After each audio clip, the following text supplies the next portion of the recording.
तो दोस्तों चलिए आज हम बात करते हैं रोहित शेट्टी की। रोहित शेट्टी का बचपन कैसा गुजरा और कैसे उन्होंने 300 करोड़ की प्रॉपर्टी खड़ी की, हम इस बारे में बात करेंगे। कैसे उनके पास इतनी लग्जरी कारें हैं, ये सब मैं आपको आज बताऊंगी। कैसे संघर्ष में बीते बचपन के बावजूद उन्होंने आज अपने आप को इतना ज़्यादा स्थापित किया है। रोहित शेट्टी का जन्मदिन आप लोगों को पता होगा, अभी 24 मार्च को होकर चुका है। तो चलिए आज इन्हीं की बात करते हैं। रोहित शेट्टी ने गोलमाल और सिंघम जैसी ब्लॉकबस्टर फिल्मों का निर्देशन किया है। आज रोहित के पास इतनी ज़्यादा फिल्में हैं और उनकी फिल्में बॉक्स ऑफिस पर राज करती हैं। तो चलिए इनकी ज़िंदगी से जुड़े कुछ किस्से हम लोग आप लोगों को सुनाते हैं। रोहित शेट्टी के पिता एम.बी. शेट्टी एक जाने माने स्टंटमैन, कोरियोग्राफर और एक एक्टर थे। वहीं उनकी माँ भी जूनियर आर्टिस्ट के तौर पर काम करती थी। जब रोहित के पिता की डेथ हुई उसके बाद उनका काम पाने के लिए काफ़ी स्ट्रगल करना पड़ा था। उन्होंने अपने करियर की शुरुआत बेहद कम उम्र में कुकू कोहली के साथ फिल्म फूल और कांटे के असिस्टेंट डायरेक्टर के रूप में की थी। इस मूवी में अजय देवगन नजर आए थे और इसके एक इंटरव्यू में डायरेक्टर ने बताया था कि उन्हें पहली बार काम करने के लिए इस फिल्म के लिए उन्हें 35 रुपये मिले। सिर्फ असिस्टेंट डायरेक्टर ही नहीं बल्कि रोहित ने कई फिल्मों में अजय देवगन और अक्षय कुमार के बॉडी डबल के तौर पर भी काम किया है।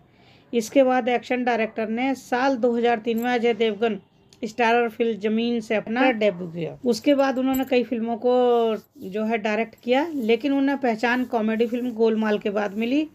इस मूवी के बाद ये मूवी जब आई उसके बाद इन्हें कभी पीछे मुड़कर देखने की ज़रूरत नहीं पड़ी। एक समय ऐसा भी था जब इनकी आर्थिक स्थिति अच्छी नहीं थी और इन्हें ट्रैवल यानी सफ़र करना या खाना खाना है, इन चीज़ों में से एक चीज़ को चुनना पड़ता था। या तो किराए के लिए पैसे रख लो या फिर खाना खा लो। इतने बुरे दिन थे इनके, लेकिन आज देखिए वो कहाँ से कहाँ हैं, आप लोग देख ही रहे होंगे। रोहित शेट्टी ने खुलासा किया कि जब मैं 10वीं में था तब मैंने स्कूल छोड़ दिया था और 15 साल तक काम किया। मैंने संघर्ष और बहुत काम किया। इसी दौरान अजय देवगन ने अपनी कंपनी शुरू की, तब तक मैं उनके साथ सुहाग, हकीकत आदि में काम कर चुका था। तो रोहित ने बताया कि उन्होंने मुझसे कहा कि तुम मेरे साथ आओ और हम सब दोनों साथ मिलकर काम करेंगे। फिर मैंने प्यार तो होना ही था, मैं काम करना शुरू किया। मैं वहाँ राजू चाचा और इन सभी फिल्मों का एसोसिएट डायरेक्टर था। और फिर 13-14 साल बाद मैंने उनसे कहा कि मैं निर्देशन करना चाहता हूँ। फिर मैंने उन्हें एक स्क्रिप्ट सुनाई और कहा कि हमें इसे करना है। तो ये फिल्म देखिए वो थी ज़मीन, जिसके लिए इन्होंने कहा था। 2003 की ये फिल्म एक एक्शन थ्रिलर थी जिसका निर्देशन रोहित शेट्टी ने किया था और इसमें अजय देवगन, अभिषेक बच्चन और बिपाशा बसु ने काम किया था। फिल्म ने शेट्टी को उनके करियर के आगे बढ़ाने में बहुत मदद की इस फिल्म ने, और वे इसका सारा श्रेय अजय देवगन को देते हैं। उन्होंने कहा यह ब्रेक आसान था, लेकिन इसलिए आसान था क्योंकि अजय मेरे साथ थे। मुझे पहली फिल्म पाने के लिए संघर्ष नहीं करना पड़ा, क्योंकि इससे पहले ही 15 या 14 साल की कड़ी मेरी मेहनत हो चुकी थी, जिसकी वजह से मुझे ये फिल्म मिली थी।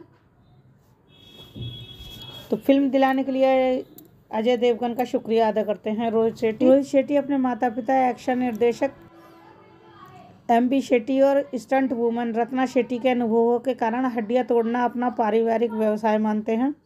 उन्हें हिंदी सिनेमा के अपने शुरुआती दिनों के दौरान फिल्म सेट पर अक्सर चोटें लगती थीं। अपने बचपन को याद करते हुए उन्होंने बताया कि और खून के धब्बों के साथ घर लौटते हुए जब उनकी माँ ने देखा तो उन्हें बड़ा दुख होता था, जबकि उनकी माँ ने हेमा मालिनी और वैजयंती माला जैसी अभिनेत्रियों के लिए बॉडी डबल के रूप में काम किया। तो हम आपको एक किस्सा सुनाते हैं। जब इंडियन पुलिस फोर्स के सेट पर रोहित शेट्टी को अपना खून निकालना पड़ गया था। सेट पर ऐसा क्या हुआ था कि रोहित शेट्टी के हाथ से खून निकल गया, चलिए बताते हैं। रोहित शेट्टी की पहली series Indian police force release हुई थी। तो सीरीज में सिद्धार्थ मल्होत्रा, शिल्पा शेट्टी और विवेक ओबरॉय ने लीड रोल किए थे। रोहित ने सीरीज से जुड़ा एक वाकया साझा किया। उन्होंने बताया कि कैसे सेट पर स्टंट करते हुए उन्हें गंभीर चोट आई। उनका कहना है कि रोल करते हुए थोड़ा सा डर लगता है काम करते हुए, लेकिन उनका प्रोफेशन ऐसा है, ऐसे हादसे तो होते ही रहते हैं। जिस समय ये इंडियन पुलिस फोर्स के लिए एक स्टंट कर रहे थे तो इनकी गाड़ी पलट गई। लोग देखेंगे कि उनकी एक उंगली टेढ़ी है, ये इंडियन फोर्स की देन है। उनकी दूसरी उंगली में भी एक्शन करते वक्त चोट लग गई थी, लेकिन ये पब्लिक को पता नहीं चलता। ये जब कोई उनका हाथ देखता है तो पता चलता है दोनों उंगलियों में टाँके लगे हुए हैं। इसी सीरीज़ का एक सीक्वेंस शूट करते समय दायां हाथ सूजकर नीला पड़ गया था जिसके चलते उनके हाथ में कट लगाया गया था ताकि वहाँ से ब्लड निकल सके।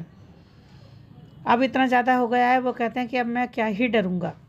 रोहित शेट्टी बताते हैं कि कैसे उनके पिता एमबी शेट्टी ने खुद को एक स्टंटमैन की मौत का जिम्मेदार मानना शुरू कर दिया था। हुआ क्या था कि ऐसा ही एक हादसा रोहित की फिल्म चेन्नई एक्सप्रेस के सेट पर भी हो गया था। तो रोहित ने बताया कि जब वो लोग स्टंट करने के लिए गाड़ियों का इस्तेमाल कर रहे थे तो उसका पेट्रोल टैंक निकाल देते हैं। जब एक कार का पेट्रोल टैंक हटाया जा रहा था तो गलती से थोड़ा सा पेट्रोल लीक होकर नीचे चेसी पर आ गया था। वो लोग जिस कार का इस्तेमाल कर रहे थे वो एक इम्पोर्टेड कार थी जिसके अंदर एक रिजर्व टैंक भी होता है। इसके बारे में इनको रोहित शेट्टी को पता नहीं था।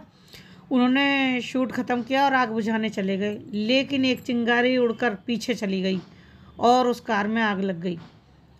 जो ड्राइवर थे शंकर अन्ना, वो मेरे पिताजी के साथ भी काम करते थे, वो कार के अंदर ही थे। उस शॉट में हमें बस गाड़ी को सीधा करके शंकर अन्ना को बाहर निकालना था।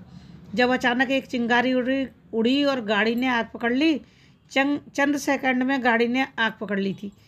किस्मत से सेट पर फायर ब्रिगेड की गाड़ी भी थी। जो लोग गाड़ी को सीधा नहीं कर सकते थे तो उन लोगों ने क्या करा, गाड़ी उल्टी थी तो उन्होंने किसी तरह से आग बुझाई। गाड़ी का शीशा तोड़कर उन्हें किसी तरह बाहर निकाला। उनका थोड़ा हाथ जल गया था, लेकिन ये एक चौंकाने वाली घटना थी क्योंकि ऐसी ही एक घटना उनके पिता के साथ भी हो गई थी, जिसके बाद उनके पिता का कैरियर एक तरह से ख़त्म हो गया था और वो बहुत ज़्यादा शराब में डूब गए थे और उसी में उनकी 1 साल बाद डेथ हो गई थी। आधे घंटे के बाद ये बहुत ज़्यादा उस समय ना गिल्ट फील कर रहे थे कि ऐसा कांड हो गया, तो वो बहुत ज़्यादा परेशान हो रहे थे। आधे घंटे तक वो इसी तरह से संज्ञा शून्य बैठे रहे। आधे घंटे बाद उन्होंने अपने आप को संभाला और उसके बाद उनको हॉस्पिटल लेके गए जो कार में फंस गए थे, लेकिन भगवान की दया से वो आजकल बिल्कुल सही हैं, दुरुस्त हैं। उन्होंने अपनी माँ के बारे में बताया। अपनी माँ को उन्होंने कहा कि मेरी माँ एक फ़ाइटर हैं। उनकी माँ और उनकी बहनों ने बहुत ज़्यादा संघर्ष किया है। मेरी मम्मी ने बताते हैं वो कि सीता और गीता जैसी हेमा मालिनी की स्टंट डबल थी वो, तो इसी वजह से वो मेरे पिताजी से मिली थी। अगर आप अंदाज के एक गाने ज़िंदगी एक सफ़र है सुहाना के टॉप एंगल शॉट्स देखेंगे तो उसमें मेरी माँ वहाँ बैठी हैं, क्योंकि मेरे पिता एक्शन डायरेक्टर थे। बस बहुत सारी फिल्मों में जब नायिका सीढ़ियों से गिर रही होती है तो वो नायिका नहीं होती, उसमें मेरी माँ होती थी। ये हमारा ख़ानदानी पेशा है। तो इस तरह के हैं देखिए रोहित शेट्टी ने अपने घर वालों के लिए और अपने परिवार के लिए अपने काम को इतना ज़्यादा आगे बढ़ा दिया है कि आज उनके साथ बड़े बड़े सितारे दीपिका पादुकोण, करीना कपूर, अक्षय कुमार, रणवीर सिंह, अर्जुन कपूर जैसे एक्टर्स आ रहे हैं, आप लोग देख ही रहे होंगे। तो ऐसे हैं रोहित शेट्टी, जिन्हें संघर्ष के दिनों में अपनी शुरुआत के लिए मिले थे 35 रुपये और करनी पड़ी थी साड़ियों पर प्रेस। किसी हीरोइन की साड़ी पर उन्हें प्रेस करनी पड़ी थी। इतना एक वक्त ऐसा था उनका, और आज वो 300 करोड़ के मालिक हैं और उनके पास कई लग्जरी गाड़ियां हैं और आज वो अपने पूरे परिवार के साथ बहुत ज़्यादा सुखी हैं। तो चलिए मिलते हैं आपसे अगली वीडियो में। अगर ये वीडियो आपको अच्छी लगी है तो प्लीज़ लाइक कीजिए, शेयर कीजिए। अगर आप लोग मेरे चैनल पर नए हैं और पहली बार देख रहे हैं तो और इसी तरह की और वीडियो और मज़ेदार जानकारी के लिए मेरे चैनल पर बने रहिए। चलिए मिलते हैं आपसे अगली वीडियो में, तब तक के लिए नमस्कार।